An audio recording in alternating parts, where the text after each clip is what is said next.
I hear what you're talking about, which is something I'm always concerned about, which is the population growth. Yeah, everybody wants to live here, not just in Tampa, but all across the Southeast. We've seen huge population change numbers. We have them on the map right now. The red in Hillsborough County, that's the increase in population since 2000.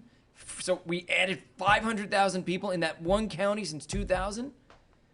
What does that say to you from a risk perspective?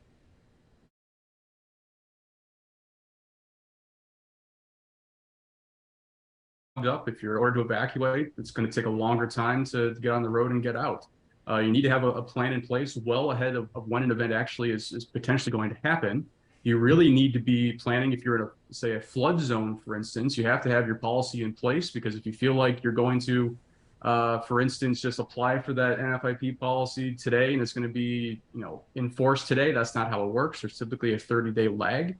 So that's why you always hear from folks to really plan ahead, really start to get your belongings in place, know your evacuation route, know your insurance policy, what it covers, what it doesn't cover, and then get that flood policy, under wraps as well, because you never know. Flood actually causes way more damage than people realize. It's not just the wind.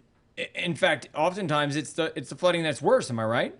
Correct. Yeah, many examples where look at Hurricane Harvey, look at Hurricane Florence from a few years ago. These are not Florida events, but certainly areas where the water component has been much more prolific than the wind. Um, I think a lot about insurance here. It's one of the reasons I have not bought a home here in Florida. Now we're having problems with the insurance market. Certain insurers are literally just they're going out of business. Other insurers don't want the exposure of living in Florida. Obviously, some of that has to do with fraud, but a lot of it has to do with storm exposure. We've seen this uptick in these big hurricanes over the past, 5 or 10 years or so. What does this do? I mean, is the insurance market a reliable market nowadays? I wonder if a storm hits Miami, Fort Lauderdale, and West Palm, or hits, Fort Myers and Tampa. Is the insurance market a reliable market? Can we count on it? If you have a policy, yes. The big challenge, of course, is around renewal season, and we certainly have heard many, many, many stories of folks that had a lot of sticker shock when they got their latest insurance policy. Premiums continue to go up. The Florida market in particular is really, really struggling right now. There have been, of course, many big events over the last few years, and the prolonged recovery period. You mentioned the fraud. There's this third-party component we call the assignment of benefits, where basically you're handing over an assessment to a third-party company to do an assessment, and they bill that directly to the insurance company. That's led to a lot of litigation and really slowed everything down. And on top of that, we've had the COVID environment. You've had a lack of supply. You've had a lack of labor, and it's really led to increased eventual costs and put tremendous strain on smaller insurers, larger insurers who are really trying to get a better understanding of whether or not they can maintain their own business in the state without going under. And of course, that's led to a lot of policies on private insurers being dropped and instead going to the Florida, the government-controlled public insurance market called Citizens, which I think most folks are familiar with. And that's just adding a whole lot of additional strain to the overall market itself. So if you have a policy now, that's certainly a good thing. But if you get another big event this year, that could really put the industry in flux once again. Let's bring Rebecca into the conversation. Rebecca, you own a home, don't you? Yes, yeah. I just went through this. I bought my home here last year, and basically there were only a couple of options other than Citizens, and that's what people are facing if you buy in a coastal market. Is that whoever you have for your car insurance and whoever you typically use for your life insurance, they may not be able to write policies for this area. And it started back in the early 2000s in this area with the sinkholes, especially in Pasco County. It became extremely difficult to insure your home to the point that they thought about a different way to insure homes that have sinkholes. They thought about preventative measures. And so unfortunately, this area is just particularly vulnerable. And we have a lot of people that have moved here that haven't had to deal with this before. If you're not from the South and if you're not from a coastal area in the South, maybe it wasn't even a second thought when you bought your home or when you were looking at property to look at the flood zone that you were in and to look at how it goes when it rains very heavily, because we're just a little floody here in Tampa Bay.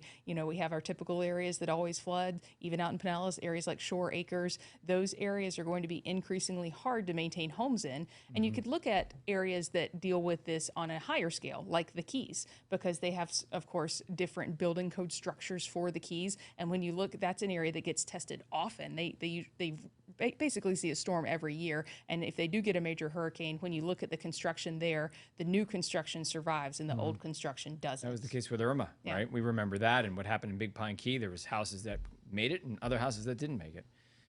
We have our first question coming in. Let's get to our meteorologist Q&A. Of course, you guys know how this works. Use the hashtag, any of the hashtags on your screen, and we can feature our experts here on Tracking the Tropics, powered by Handyman Roofing. David Fassel, hashtag, hey Rebecca. Why is storm surge different in parts of Florida? Can overgrowth along the shore be a problem in the future? Let's bring up our whole team here, but this is a question for Rebecca Barry. And so this is two different separate parts. The Tampa Bay areas and the west coast of Florida is particularly more vulnerable to storm surge just based on the way that the Gulf Coast is shaped and how shallow it is leading up to when the wave actually reaches the coastline, that storm surge actually reaches the coastline. Just like when you're out in the ocean, you're bobbing up and down in the waves, but when those waves approach a more shallow area, they start to hit that ground, that's when they start to crest. And so unfortunately, we have miles and miles and miles and miles of area where that storm surge can build up even higher because of the more shallow Gulf. Now, to answer your question about overgrowth, more people would be affected, more structures would be affected, more damage would be done, and more dollars would have to be spent to fix it because more people are in those storm surge areas. And so that's the two-edged sword there. And you guys understand storm surge as well, and what we're facing if we do get one of those storms that approaches from the coast. And this is an important follow-up question from Vicki Anders from the WMBB Facebook page, hashtag, hey Steve. Joining us from the Florida Panhandle, where has most of Florida's growth been? To the south, to the central Florida? So this is, again, picking up on what Rebecca was just talking about here. This is also a key part of the equation, is it not? Yeah, it's been frankly all in the peninsula. Miami, Tampa, Orlando, those are the three big areas where population growth has really exploded. You can see on this graphic here, which basically is a time series, and you can see the difference between 1950, 2000 to last year, 2021, how much redder many counties across the Florida Peninsula have gotten. So those are three areas, of course, they're very not just hurricane prone, but also just from other events. I know from the insurance industry standpoint, there's been a lot more damage from severe thunderstorms. We've seen more instances of hail, damaged straight line winds, tornadoes. With that continued growth into counties which have historically been mostly orange groves, which are now not, there's just more opportunity for things to be affected. And that's certainly an additional thing we need to be talking about, where it's not just concentrated in a couple of counties, it's actually in many counties throughout the peninsula. Yeah, the increase in costs is for various reasons, right, Steve? It's one of them is climate change, right? Making storms stronger, dropping heavier rain, but then there's also people have more expensive stuff. Oh, and by the way, they want to live in nice areas near the water. So when you put all that together with a population explosion in the Tampa Bay area, it looks like well over 1 million people have moved here since 2000. How do we afford all of this if a disaster, we haven't seen a major hurricane hit directly in Tampa Bay, as you know, Steve, in over 100 years, 101 years. And that hit Tarpon Springs, and that was a Cat 3. Imagine a Cat 4, Cat 5, when, the population now has got to be, 10 times what it was back 100 years ago? I don't know the exact numbers, but I'm just taking a guess. Yeah, I mean, it's a problem that many of us talk about. There's not a very simple solution. On paper, there's solutions, but it's how do you actually make it happen?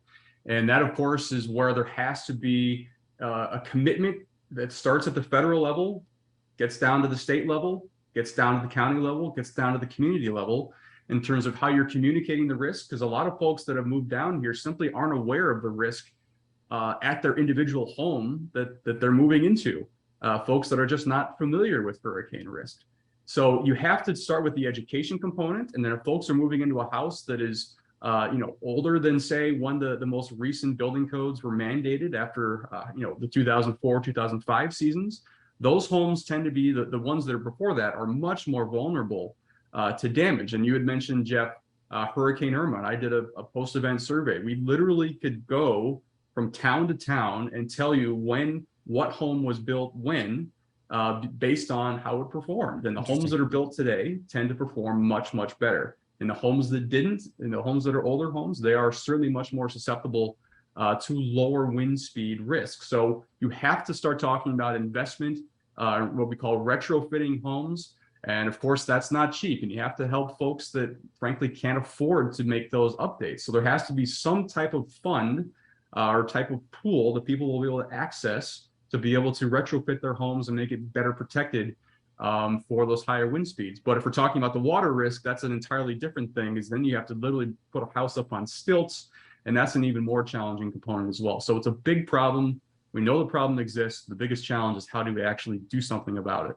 How about this question coming in from Cat Springs on the WFLA Facebook page, hashtag Hey Rebecca. Would it help to continue planting mangroves for natural storm surge protection? Is there any form, you guys, of natural storm surge protection or any protections that we can talk about as far as those Gulf Coast homes, you know, that we, you know, everybody wants a Gulf Coast home, right? It's the beautiful sunsets that we get here in the Tampa Bay area, but it'd be really nice to have some kind of protection for those homes. Does any exist?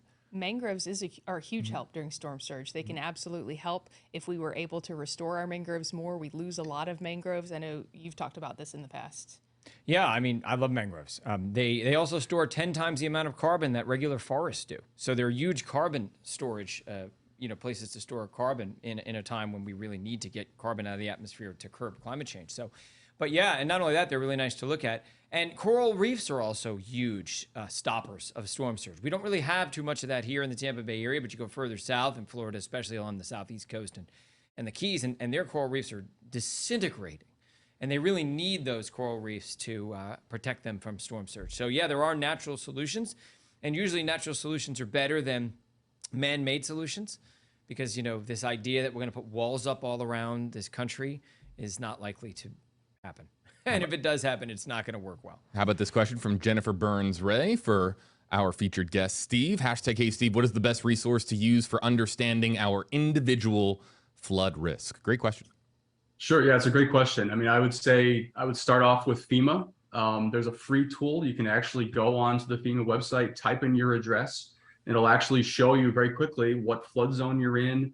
There's different simulations of what your area might look like if you do have a different type of storm surge height come in, or what future sea level rise may look like. So I would definitely start at the FEMA site as a first place to look and really kind of get a sense of what your individual location looks like from a water perspective today and in the future. And I think it's important to note that NOAA's most recent prediction for storm surge increase in St. Petersburg is something like another 14 inches or something by 2050. So that's like 30 years, more than a foot of storm surge increase. And you might think, well, okay, but that's only a foot. But water is not like that, right? When water, I always bring up the battery in New York City, which some people here are gonna know, that the water could go up 8 feet and it wouldn't cause any flooding in Manhattan. If it goes up 8.1 feet, everything is flooded because it breaches the walls. So flooding is not necessarily linear. You see a foot of an increase in sea level rise, and it may not have a linear impact on Tampa Bay area. Is that right? Absolutely. I love your example. That's the one that we use the most. But I also consider sea level rise as sort of like compounded interest, where it's just water on top of water on top of water. So if you have, say, a 5-foot storm surge that's coming in, but in the future you're adding an additional foot of sea level rise, so that 5 feet becomes 6 feet very quickly in the future. And you have to be really preparing for it. And we know Tampa is an incredibly vulnerable area with many, many low-lying areas. And just think of how many tropical storms have just grazed the coastline over the past 20 years or so, and how much water inundation actually happened in, say, Bayshore Boulevard or anywhere along the Pinellas coastline. So, and that's just from a tropical storm. Just imagine what it would be like if you did have a Cat 4, Cat 5 storm that came in. It would be just exponentially higher. Yeah. All that water just really adding up and coming ashore. So you really have to be worried about the water risk in the Tampa area. Is this something that's always concerned me? We always talk about New Orleans being very vulnerable. I always think the Tampa Bay area is probably the most vulnerable. I do. So my opinion differs than perhaps some other experts. Also, you got to remember, Louisiana has been hit by a lot of hurricanes. People understand hurricanes better there. We have not. And we have a huge population, densely packed, and we're extremely low lying. And what I think about is, most people survive hurricanes if they're smart, if they listen to what we tell them to do. But I don't think people understand the length of the disruption that will happen if we get hit by a major hurricane directly in the Tampa Bay area. We're not talking weeks. We're probably not even talking months. We're talking probably years to get completely back on our feet. Is that right, Steve? 100%. And that is spot on. I mean, I go back to the Hurricane Irma example again. My folks live in Trinity. They had their pool screen was damaged during Hurricane Irma, and it took 6 to 10 months until they had somebody that was able to come out, because there was not just a shortage of labor, but there was a shortage of the supply to be able to fix it. So if you scale that up to a landfall in Cat 4, Cat 5, I mean, we're easily talking 18 to 24 months, if not longer, for everything to get back looking like what it used to before. So to get the tarps off the roofs, or to get people's roofs, back in order, to get people back in their homes. So I bring that up not to scare people. I don't mean to be a Debbie Downer. I just want people to understand, just have a realistic feeling for what it might be like if we were to get hit directly by a really big hurricane. And I'd like to. Yeah, I would just quickly add as well to that is after, Hurricane Laura hit Louisiana in 2019 or 2020, excuse me, there were homes that still had tarps on the roof when Ida hit in 2021, which just sort of reinforces the point that big hurricanes are not quickly fixed. We're talking a multi-year recovery. Steve, before we let you go, before we wrap up this episode of Tracking the Tropics, we had a lot of commenters who wanted to hear from you at the beginning when we had some signal difficulties there. So I'd just like to give you the floor and allow you to talk to our audience here as part of Next Star Nation, let folks know what the real big message that you have for our viewers today. Sure. So, and apologies for the disruption in the signal, but the big takeaway is what I'm trying to say is that coastal risk continues to grow.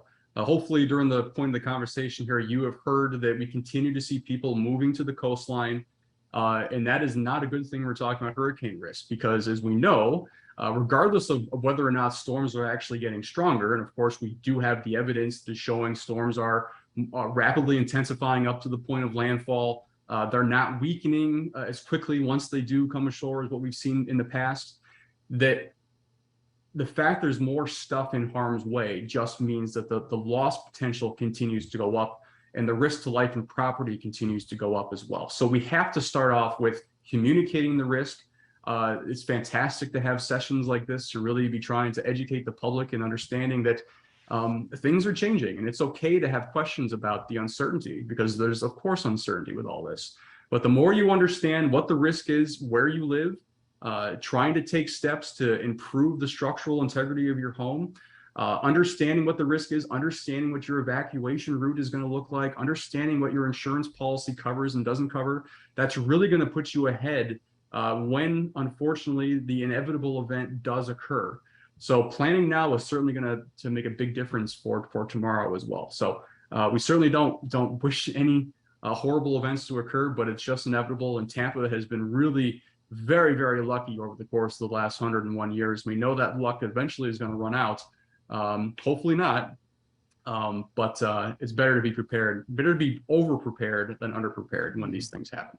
Fingers crossed, for sure. A lot of folks here in the Tampa Bay area, of course, they do not want to see a storm hit our beautiful, beautiful section of the country. Steve Bowen joining us, a weather risk expert, an encyclopedia of knowledge. Great to have you on, Steve, and thanks so much for joining us on Tracking the Tropics.